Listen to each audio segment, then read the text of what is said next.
Les dates de départ et d'arrivée qui existent dans le message de la demande d'expédition sont importantes pour la préparation de la livraison. Vous pouvez créer un message d'expédition via le menu « Préparer message livraison ». Après avoir cliqué sur le bouton de la nouvelle livraison et après avoir choisi votre partenaire, client, destination, point de déchargement, les dates de début et de fin spécifiées dans le message de commande, vous pouvez passer à l'étape suivante en cliquant sur le bouton « Continuer ». Ainsi, toutes les pièces demandées pour la période choisie seront listées. Vous pouvez sélectionner les pièces que vous souhaitez expédier en cliquant sur les petites cases à gauche de la ligne. Si vous voulez que le numéro de bordereau de livraison soit affiché sur les étiquettes, vous pouvez saisir ce numéro sur la zone code routage. La quantité demandée, déjà livrée et le solde à livrer sont affichés à la fin de la ligne. Dans notre exemple, on comprend qu'il a été demandé 384 pièces de l'article 1, les 200 ont déjà été livrées et qu'il en reste 184 pièces à livrer. Mais si vous voulez livrer un nombre différent, plutôt que ces 184 pièces, vous pourrez toujours modifier le nombre d'articles restants à être livrés.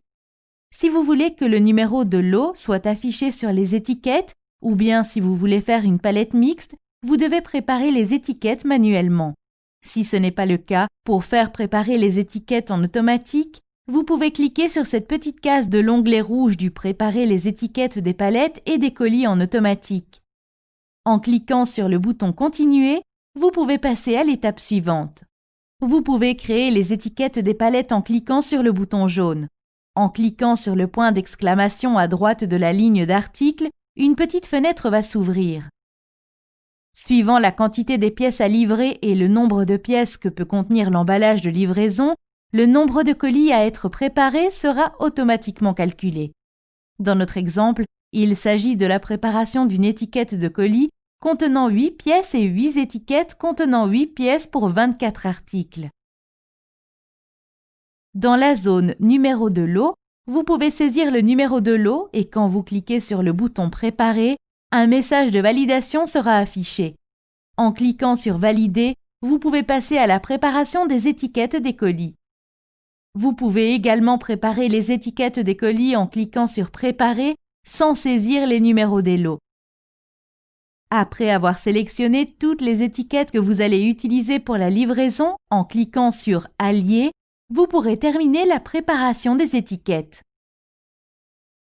S'il n'est pas nécessaire d'avoir les numéros de lot sur les étiquettes, vous pourrez les faire préparer par le système en cliquant sur le bouton « Préparer les étiquettes en automatique ». En cliquant sur le bouton « Continuer », vous pouvez passer à l'étape suivante. En cliquant sur le bouton jaune suivant, vous pouvez passer à la préparation des étiquettes des palettes. Les étiquettes des colis qui vont être palettisés sont affichées par le système.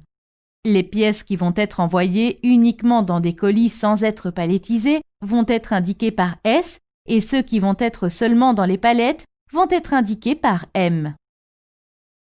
Après avoir choisi les colis contenant des pièces différentes, en cliquant sur le bouton « Préparer les étiquettes de la palette », vous pourrez créer une étiquette de palette qui contiendra des colis ayant des pièces différentes. Pour une palette mixte, le type d'emballage se présente par G. Vous pourrez également créer des étiquettes palettes en choisissant des colis avec des pièces identiques. Une étiquette palette a comme symbole d'emballage la lettre M. Vous pouvez visualiser le contenu de la palette en faisant arriver l'icône de la souris sur le bouton Détail de la palette concernée. En cliquant sur le bouton Continuer, vous pouvez passer à l'étape suivante.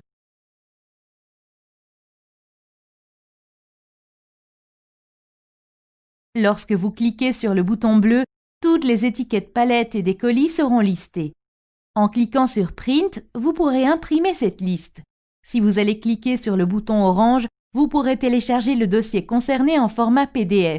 Ainsi, vous pourrez imprimer les étiquettes inscrites dans ce dossier PDF pour les coller sur les emballages. Comme c'est présenté dans notre exemple, le numéro de lot saisi pendant la préparation de l'étiquette y est bien affiché. En cliquant sur le bouton jaune suivant, vous pourrez passer à l'étape suivante de la livraison. Les informations définies sur le système seront automatiquement sélectionnées quand vous allez cliquer sur le bouton « Charger les données en automatique ». Si plus d'un transporteur est défini, vous devez sélectionner de la liste. Vous devez saisir le numéro du bordereau de livraison BL et le numéro de l'immatriculation du véhicule.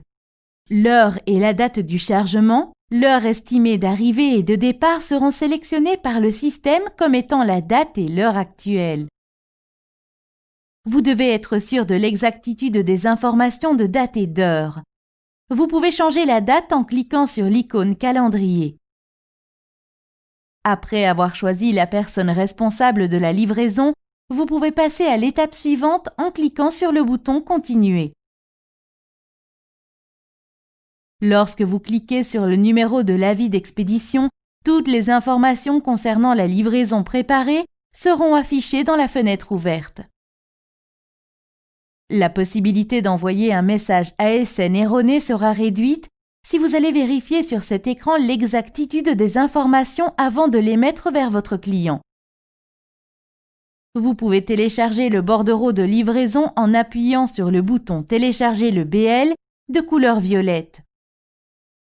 Lorsque vous appuyez sur le bouton ayant le symbole de l'enveloppe, le message EDI de votre livraison sera généré et envoyé à votre client. Après cette étape, vous ne pouvez rien changer sur la livraison. Vous pouvez vérifier l'état du message de la livraison par le numéro de bordereau de la livraison dans le menu Trafic des messages, Message émis. La colonne Émission affiche la date et l'heure du message envoyé à votre client.